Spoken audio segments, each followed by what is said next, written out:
l'investissement sexuel, hein, l'investissement sexuel. Et là-dessus, les hommes seront les tout premiers concernés. Et c'est ici vous dire que à chaque instant du temps que vous faites sexe, messieurs, sachez que vous êtes là en train d'investir. Et lorsque vous investissez sexuellement, vous devez investir dans les choses qui vous produisent et qui vous rapportent. D'accord?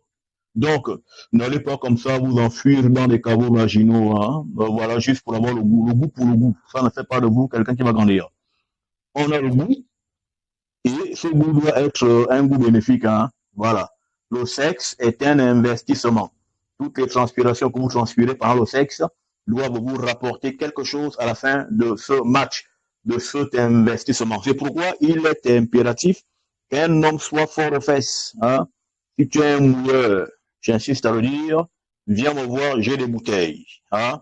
Voilà. Tu vas jouir après 1 heure d'endurance. Et si tu joues 10 minutes, quand on te paye quoi? Tu n'as rien fait, hein? Du coup, il faudrait que tu viennes voir les bouteilles et les écorces de sorte que tu deviennes endurant. Parce que le salut est sexuel. Et la connaissance du sexe que j'ai reçue, c'est celle-là que je vous transmets. Certes, ça fait peut-être l'air, non, trop de sexe, trop de mythes et tout ça. Mais Dieu est dans le sexe, hein, ça commence par là. Et ça se termine aussi à ce niveau. Donc, un homme qui va avec une femme est un homme qui est en plein investissement. C'est un investissement sexuel. C'est pourquoi lorsque l'homme pénètre les tréfonds de la cavité vaginale, il ressort de là après l'avoir déposé sur la table des offrandes qu'on appelle le vagin, son liquide commensal. Le liquide commensal, qu'est-ce que c'est? C'est une part de votre esprit sous forme liquide. Donc, quand vous jouissez dans les fesses de la femme, vous êtes en train de vous investir. Vous investissez votre vous-même dans les fesses de la femme. Et là-dessus, il faut savoir que vous n'avez pas à investir votre dépôt mystico-spirituel dans n'importe quelle fesse de femme. N'allez pas investir dans des vagins pauvres. Hein? Les vagins pauvres, qu'est-ce que c'est? Les vagins pauvres, c'est ces types de filles de sous-quartier, de quartier sous-développé, non mal intégrés, où une fois que tu finis l'entouma, allez tout de suite, oh, 2000 de taxi, oh, 2000 de mèches. Vous voyez, non? Les femmes de 2000 de mèches, 2000 de taxi, hein? Les femmes de la non, le prix de 500, je n'ai plus à manger. Tu vois, les femmes pauvres, il faut éviter ça, hein? La pauvreté n'est pas une qualité. Et moi, je fuis les femmes pauvres. Hein? Une femme qui est pauvre, qui n'a rien à me proposer, c'est l'individu que je n'aborde pas parce que je sais ce que ça veut dire d'être pauvre.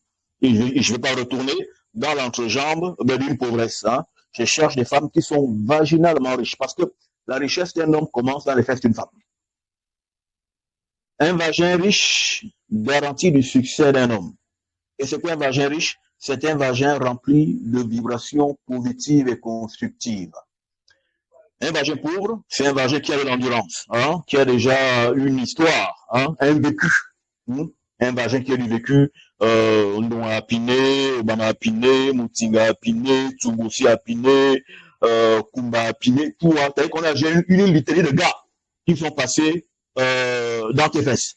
Alors, face à de tels événements, à de telles réalités de femmes, il est malvenu que vous pensiez vous investir dans un tel abri de voleurs, de brigands, dans un tel endroit, parce que cette femme dont le vagin est peuplé d'énergies multiples et diverses au travers des hommes qui l'ont pénétré, ce vagin est un mauvais investissement. C'est pourquoi certaines femmes que quand vous les touchez, votre ciel s'assombrit, vous marchez, vous les perdez, allez, vous bourrez du noir.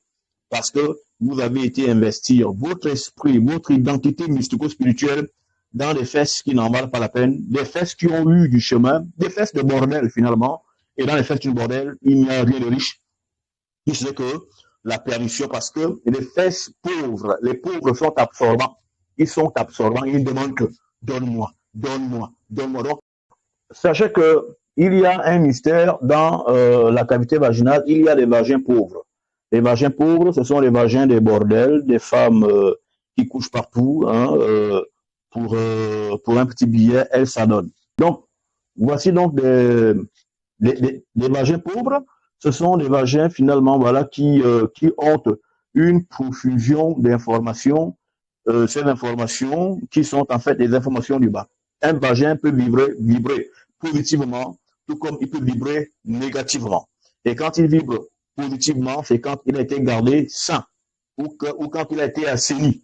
Une femme qui a eu un chemin, un parcours, qui a une histoire de sexe, peut rafraîchir son tombeau vaginal, et en faire une sépulture de divinité au travers de certains travaux mystico-spirituels bien spécifiques pour se renouveler.